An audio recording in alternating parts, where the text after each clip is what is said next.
Haus nih, ada yang mau beli minum nggak?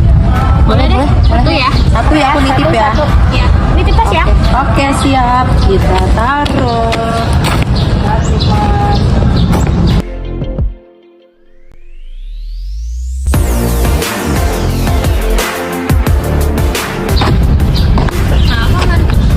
Pusing gua. Pusing kenapa? Ini gua belum ngerjain tugas SAK Syariah. Bantuin dong, Teh. Bantuin nggak? Bantuin dong, please. Coba mana lihat tugas Mana? Ada nih di tas. Coba Bentar ya. dong, keluarin. Ambil dulu bentar. Oke. Yang ini, Teh. Mana? Ini bisa bantu jawab gak? Oh, ya ini. ini. Oke. Ini lu lihat videonya aja, Man. Tuh, Di nanti mana kita tuh? nanti kita kirim linknya. Cek di ya. WA, cek Ya. handphonenya ya. Kirim ya, kirim ya. Oke.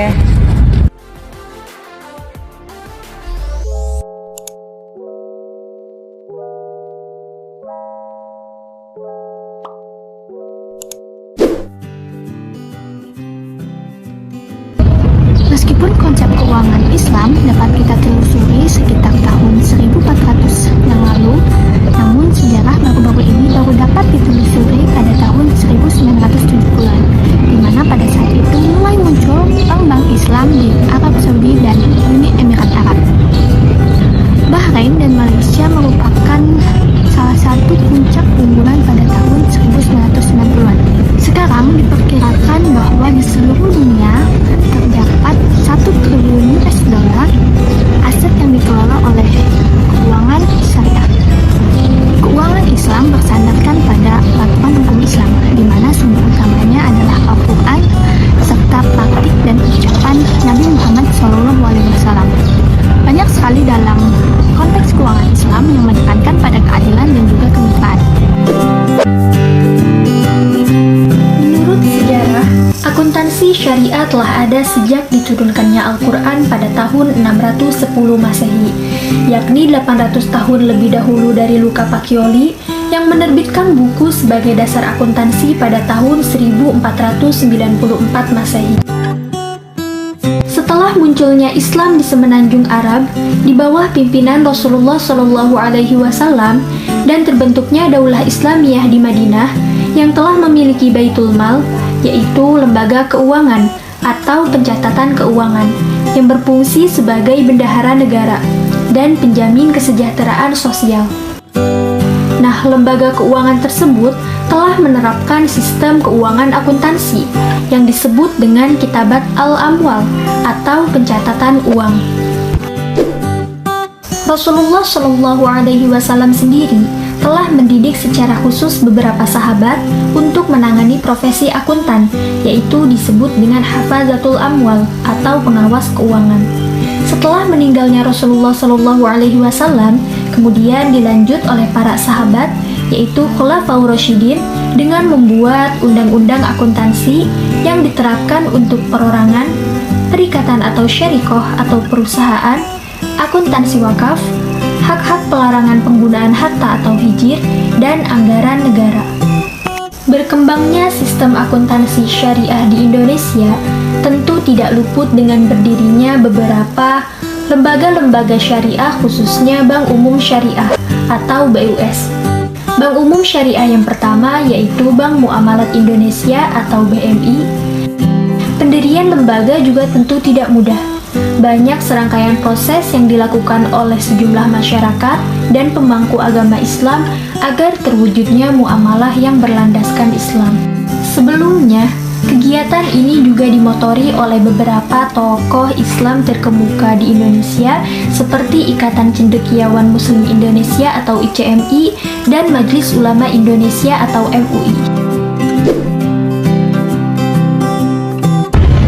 Akuntansi syariah adalah jenis pencatatan, pemantauan, dan pembuatan laporan keuangan yang harus sesuai dengan syariah atau hukum Islam. Konsep ini juga merujuk pada investasi dan pembelian aset yang diperbolehkan menurut syariah.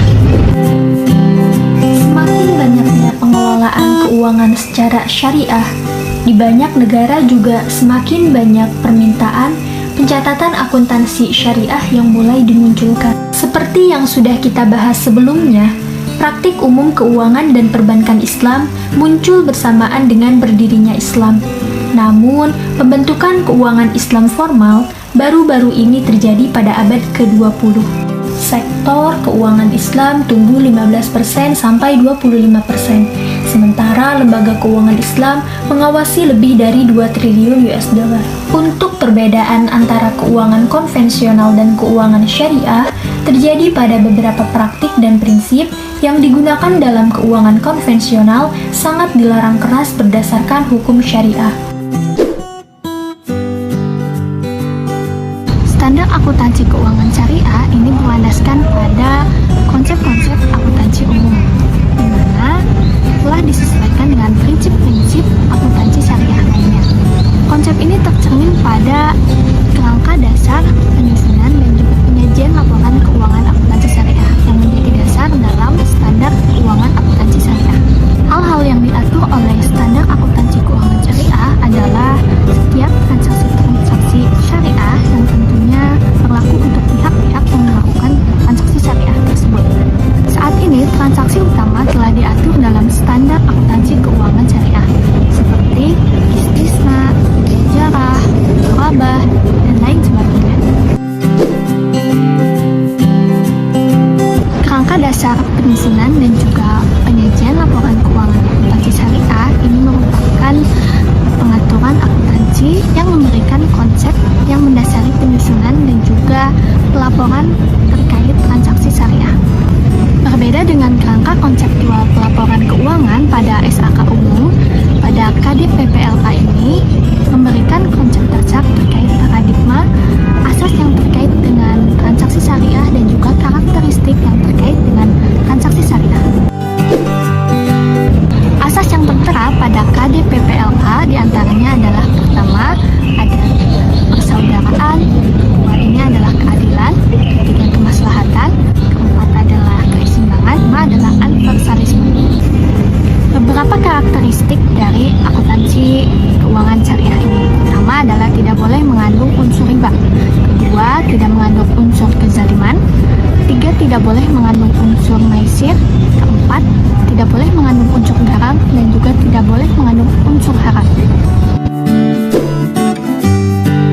IA pertama kali menerbitkan PSAK terkait transaksi keuangan syariah adalah PSAK 59 tentang akuntansi perbankan syariah pada tahun 2002.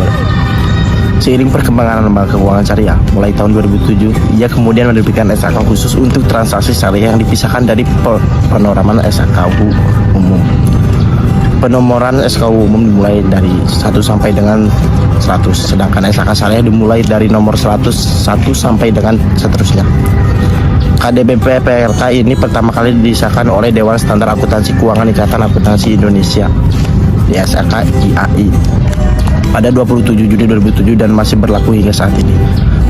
Berdasarkan surat Dewan Pengurus Nasional DPN IA nomor 0823 B DPND IAI 10/2013, maka seluruh produk akuntansi syariah yang sebelumnya dikeluarkan oleh DSAK IAI dialihkan kewenangannya kepada Dewan Standar Akuntansi Syariah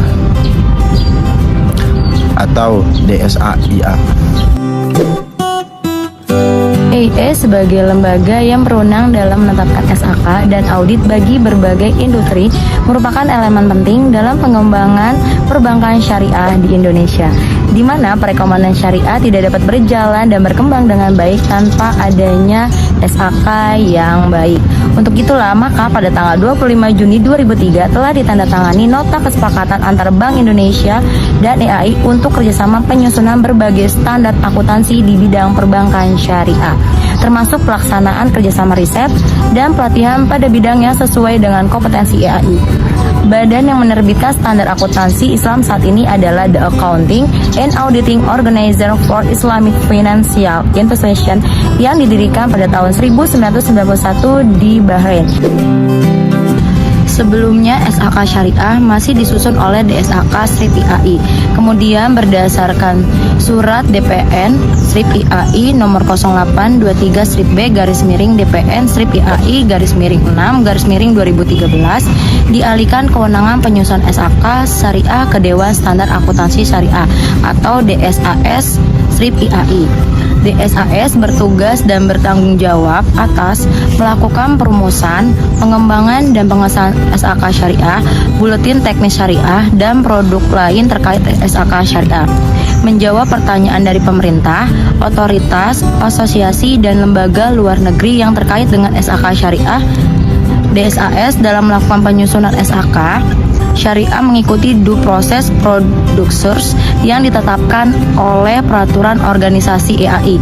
Proses penting tersebut meliputi identifikasi isu untuk dikembangkan menjadi standar, melakukan riset, melakukan penulisan awal draft exposure, pembahasan draft exposure, pengesahan draft exposure, publikasi draft exposure, melakukan public hearing, dan pengesahan standar. SAK Syariah dipublikasikan seluruhnya disertai covering letter dari DSN Strip MUI. Susunan DSAS Strip IAI terdiri 1 orang ketua dan 14 orang anggota dari akademis profesional, regulator, dan DSSN Strip MUI. Saat ini DSAS Strip IAI diketahui oleh Profesor Mahmud Solihin, akademis dari UGM. Berikut ini susunan DSAS Strip IAI saat ini.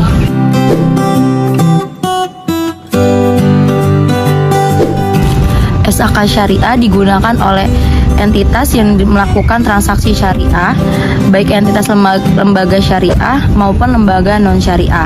Dalam PSAK Syariah ini, pengembangan dilakukan dengan model PSAK umum, namun PSAK ini berbasis syariah dengan acuan fatwa MUI. PSAK Syariah berada dalam PSAK 100/106 yang terdiri dari kerangka konseptual, penyajian laporan keuangan syariah, akuntansi murabah, musyarakah, mudarabah, salam dan istihsanah.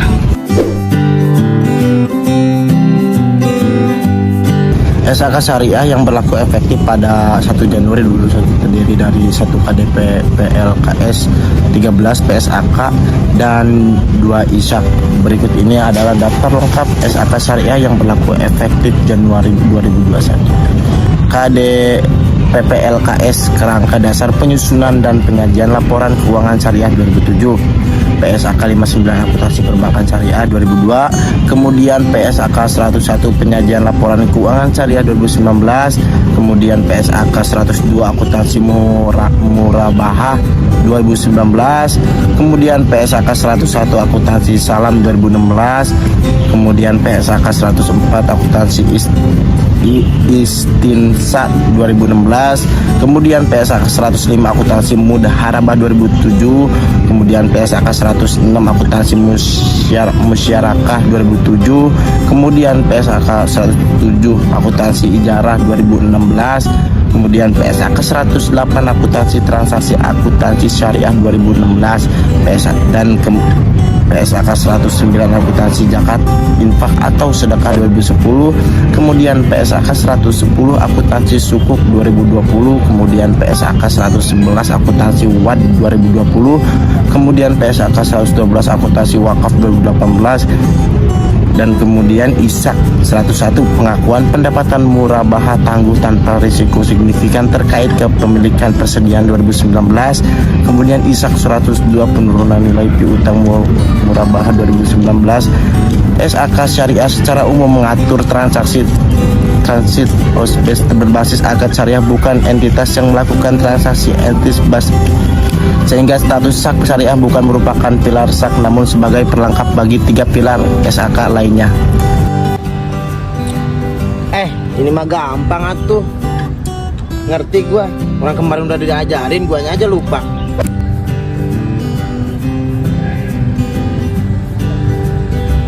Udah ya teh, gua mau pulang, udah ngerti nih. Bye, makasih ya.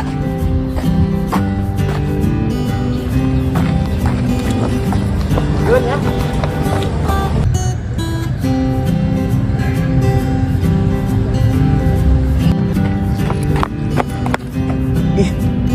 perasaan tadi cowoknya mirip gua sih ya. Lah,